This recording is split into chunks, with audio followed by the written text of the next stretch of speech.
जय श्री राम। आज मैं अपने YouTube चैनल की तरफ से आपके लिए लेकर के आया हूँ। पास होने के लिए कितने मार्क्स चाहिए, how many marks are required to clear your exams.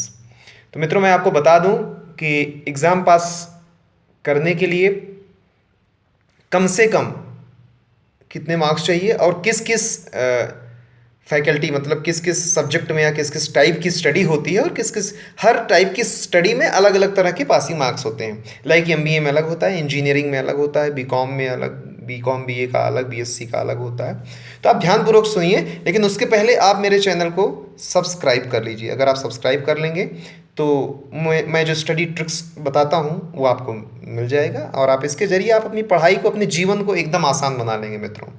तो अब मैं बताने जा रहा हूँ, मेरे अगले वीडियो में आप ये देखेंगे कि मैथ्स का पेपर इजीली कैसे सॉल्व करें, 5 से 7 मिनट का वीडियो, और आपको मैथ्स जैसे घबराने वाले हार्ड सब्जेक्ट से मुक्ति मिल जाएगी। तो सबसे पहले सुन लीजिए, पास होने के लिए, पास करने के लिए, एग्ज़ाम को पास करने के लिए, चाहे महाराष्ट्र बोर्ड हो, चाहे यूपी बोर्ड हो, चाहे एमपी बोर्ड हो, चाहे राजस्थान बोर्ड हो, चाहे कोई यूनिवर्सिटी हो, उसका क्या रूल्स है, क्या रेगुलेशंस है और कैसे कितने मार्क्स पाएंगे तो आप पास कर जाएंगे, उसी तरह से आप स्टडी करिए। लेकिन ध्यान रखिए, पढ़ाई पास करने के लिए नहीं की जा सकती है, पढ़ाई जीवन में उसको उतारा जाए उसके लिए की जाती है। और टॉप करने के लिए टॉप करिए, टॉप करके सिद्ध करिए कि हाँ हमने पढ़ाई किया। करना ही है तो अच्छे से करिए ना, टाइम पास क्यों करना है केवल पास होने के लिए। चलिए, फिर भी अगर आपके पास समय नहीं है या आप पैसे से कुछ तकलीफ है, आपके पास बुक्स नहीं है, तो ट्रिक जान लीजिए ताकि आप लोगों से उधार लेकर के बुक समझ करके थोड़े समय के लिए लेकर के पढ़ करके भारत को आप आगे ले जाइए। भारत देश का भविष्य है, आप उसको संवारिए। तो मित्रों, ध्यानपूर्वक सुन लीजिए।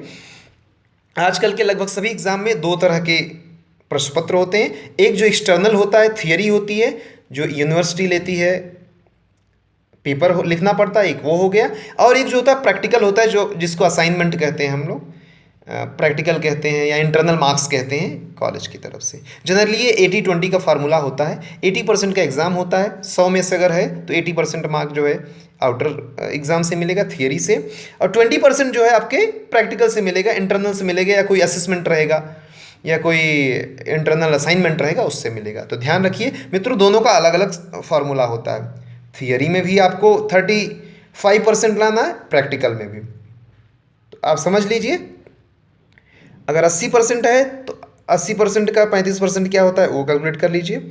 और अगर 20% है, ये 20 मार्क है, तो इसका 35% कितना होता है कैलकुलेट कर लीजिए। तो ध्यान रखिए, मिनिमम 20 में से, इंटरनल मार्क्स में से अगर 20 का है तो उसमें से आपको 8 मार्क कम से कम लाना पड़ेगा, ठीक है। और इसमें कम से कम 100 का पेपर टोटल होता है तो उसमें 35 मार्क्स आपको लाने रहते हैं। पहले 33 था, लेकिन अभी कंसेप्ट हट के 35 पे आ गया। ध्यान रखिए मित्रों, अगर आप प्रोफेशनल कोर्स कर रहे हैं, इंजीनियरिंग एमबीए कर रहे हैं, तो उसमें आपको मिनिमम 50% मार्क्स लाने पड़ते हैं, चाहे प्रैक्टिकल हो चाहे थियरी हो। ये ट्रेंड बदल रहा है, पहले 33% से पास होते थे, अब 35, बाद में 40 हुआ, अब लोग 50 पर ही कंप्रोमाइज़ करते हैं। कुछ यूनिवर्सिटी लाइक वाईसीएमयू, इग्नू, ये सब 40% अब लेने लगी हैं, ठीक है। लेकिन आपको मित्रों 50 मिनिमम लेकर के चलना है कि हमें 50% मार्क, जैसे 100 का पेपर है तो 50 मार्क लाना ही है।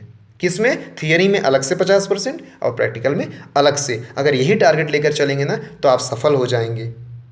तो मित्रों, थियरी का अलग टारगेट रखिए, प्रैक्टिकल का। कुछ लोग प्रैक्टिकल पे ध्यान नहीं देते, असाइनमेंट पे बिल्कुल ध्यान दीजिए। वही तो एक ऐसा साधन है जो कि अपने टीचर से अच्छा रेपो कर रहे हैं, साल भर मेहनत किए हैं, उसके जरिए आप अच्छा मार्क ला सकते हैं। तो मित्रों, थियरी का 35% और प्रैक्टिकल का 35%, दोनों मिलाकर के एवरेज 35% होगा, तभी आप पास माने जाएंगे। मित्रों, इसी तरह आप मेरे चैनल को लाइक और सब्सक्राइब करते रहिए, अपने मित्रों को फॉरवर्ड करते रहिए और कमेंट जरूर करिए कि आपको वीडियो कैसा लगा, ताकि मैं सुधार कर सकूं, आप लोगों के लिए और अच्छा वीडियो बना सकूं। इसी शुभकामना के साथ जय श्री राम।